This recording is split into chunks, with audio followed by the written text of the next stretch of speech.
Damage control રોકવા માટે કોંગ્રેસની કવાયત થઈ છે અને કોંગ્રેસના 44 MLAને બેંગાલુરુ મોકલાશે।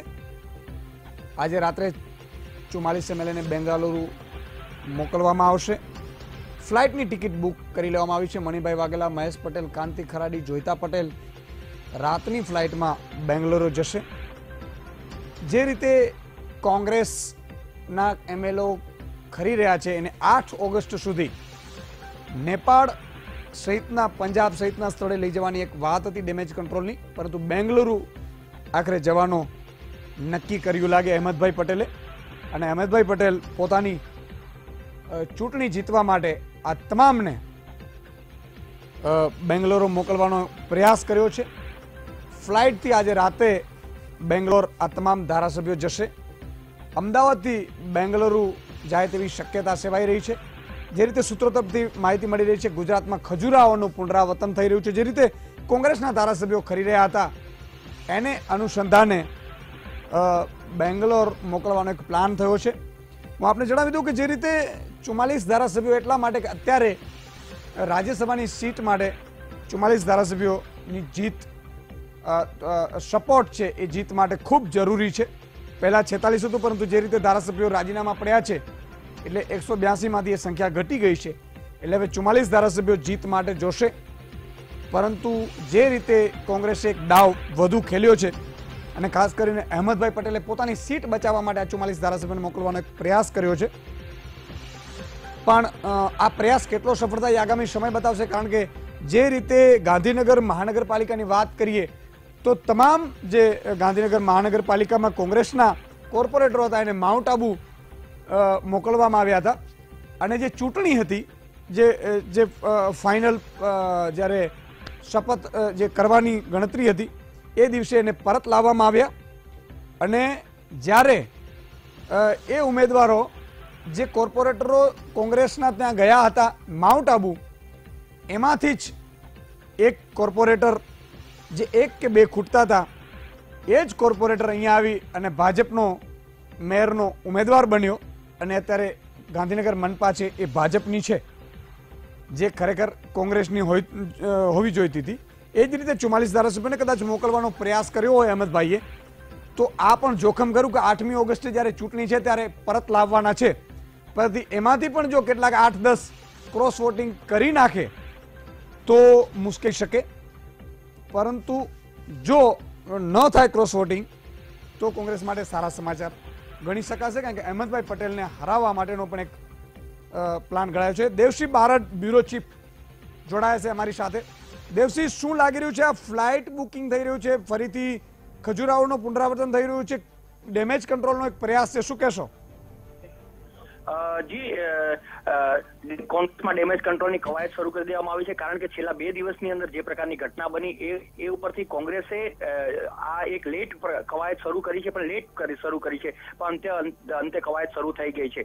તો કોંગ્રેસના ધારાસભ્યો છે, જે 46 ધારાસભ્યો છે, એ 46 ધારાસભ્યોને બેંગલુરુ લઈ જવામાં આવશે। બેંગલુરુ લઈ જવાનું મુખ્ય કારણ એ છે કે ત્યાં કર્ણાટકમાં કોંગ્રેસની સરકાર છે। આ સંજોગોની અંદર ભાજપ જે ઉપરથી કોઈ પ્રેશર ઊભું કરે, ધારાસભ્યને દબાવવાનો પ્રયત્ન કરે અથવા એ પ્રકારના કોઈ પણ પ્રયત્ન થાય તો સ્થાનિક સરકાર છે એના સપોર્ટમાં રહે, ટેકામાં રહે, એ અનુસંધાનની અંદર આખો નિર્ણય લેવાયો છે। આજે લગભગ 11:30 બાદ ઇન્ડિગોની ફ્લાઇટ છે, એ ફ્લાઇટની અંદર કોંગ્રેસના જે 46 ધારાસભ્ય છે એને લઈ જવામાં આવશે।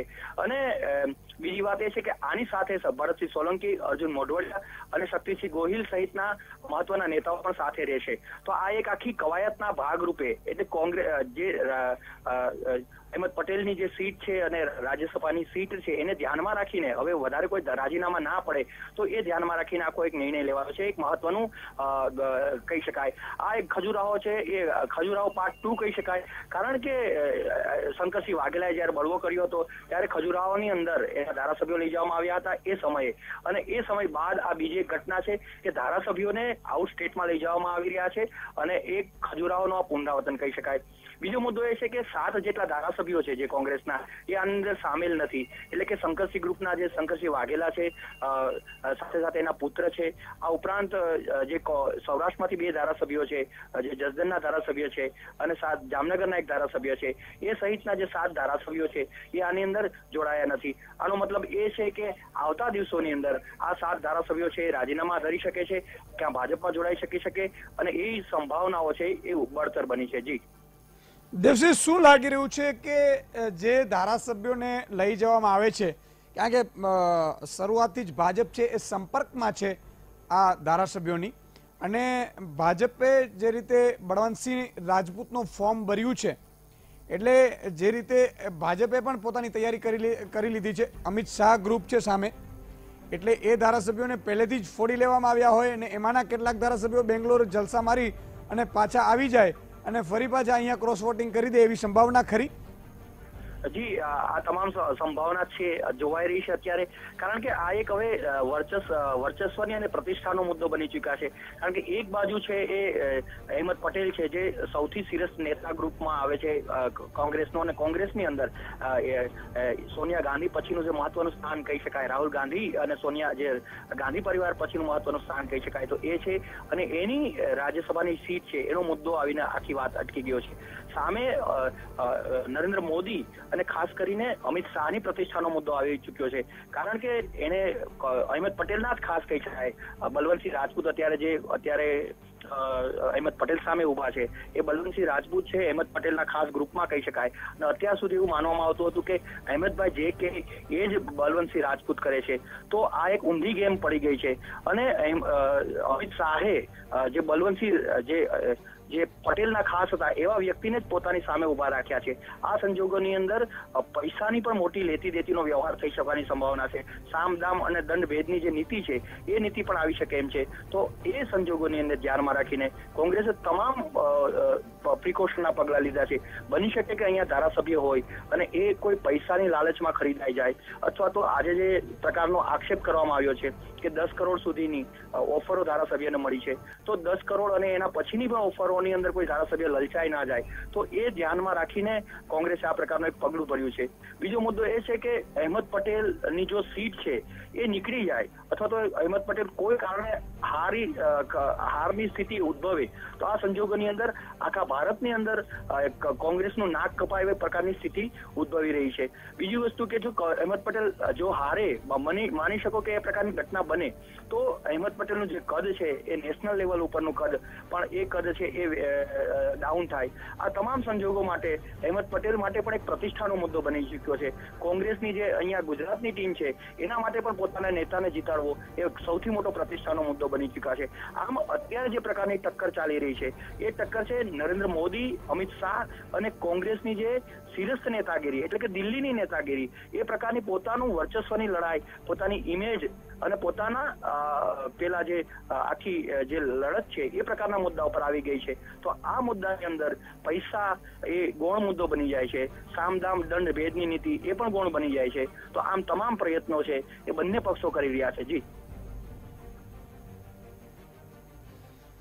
જી, જે રીતે દેવસિંહ જે મેસેજ મળી રહ્યા છે એ પ્રમાણે કેટલાક ધારાસભ્યોના ફોન પણ સ્વિચ ઓફ આવી રહ્યા છે, કેટલાક ધારાસભ્યો આ ઘટનાથી અજાણ પણ છે. પણ સવાલ એ જ ઉપસ્થિત થાય છે કે જે રીતે આ સમગ્ર ધારાસભ્યોને 44 ધારાસભ્યોને અહેમદ પટેલ લઈ જવાનો એક પ્રયાસ કર્યો છે, મોકલવાનો, અહેમદ પટેલ માટે પણ એક પ્રતિષ્ઠાનો સવાલ છે. આ સાઈડ નરેન્દ્ર મોદી અને અમિત શાહ માટે પણ પ્રતિષ્ઠાનો જંગ છે, એટલે જ ગુજરાત ઉપર સૌની નજર પણ છે. અને નજરને જોતા એવું લાગી રહ્યું છે કે આ જંગ છે એ વધુ રસાકસી ભર્યું બનશે.